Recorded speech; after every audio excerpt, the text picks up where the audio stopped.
কিয়ামতের দিন শুরু থেকে শেষ পর্যন্ত কি হবে? কিয়ামতের দিন শুরু থেকে শেষ পর্যন্ত কি ঘটবে? এমন একটা দিন আসবে, আকাশ ভেঙে পড়বে, পাহাড় উড়ে যাবে, সমুদ্র আগুন হয়ে যাবে, কেউ কাউকে সাহায্য করতে পারবে না। এটাই হলো কিয়ামতের দিন। একদিন হঠাৎ ফেরেশতা ইসরাফিল আলাইহিস সালাম সিংহায় ফু দিবেন। হায় হায়, প্রথম ফুতেই সবকিছু ধ্বংস হয়ে যাবে। মানুষ, পশু, গাছ সবকিছু শেষ। পৃথিবী সম্পূর্ণ ধ্বংস হয়ে যাবে। দ্বিতীয় ফুতে পূর্ণ উদ্ধার।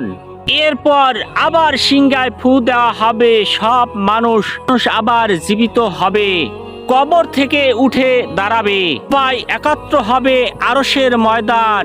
সেই দিন সূর্য একদম কাছে চলে আসবে, মানুষ ঘামে ডুবে যাবে, কেউ হাঁটু পর্যন্ত, কেউ গলা পর্যন্ত, থেকে নিজের চিন্তায় ব্যস্ত থাকবে, আমল নামার হিসাব। তারপর শুরু হবে হিসাব, প্রত্যেকের আমলনামা দেখানো হবে, কেউ ডান হাতে পাবে, কেউ বাম হাতে পাবে, আর প্রতিটি ছোট বড় কাজের হিসাব নেওয়া হবে।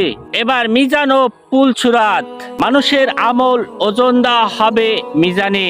ভালো কাজ বেশি হলে ভালো ফল, খারাপ কাজ বেশি হলে খারাপ ফল।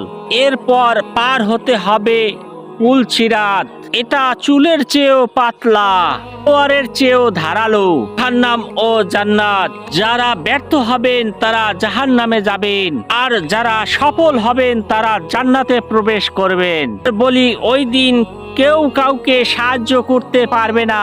সেই দিন মা সন্তানকে ভুলে যাবে, বন্ধু বান্ধব কাউকে চিনবে না, শুধু নিজের আমল কাজে লাগবে। এই দিনের জন্য আমরা কি প্রস্তুত? আমরা কি নামাজ পড়ছি? আমরা কি গুনাহ থেকে বাঁচছি? এখনো সময় আছে। যে প্রস্তুত নেবে সে সফল হবে।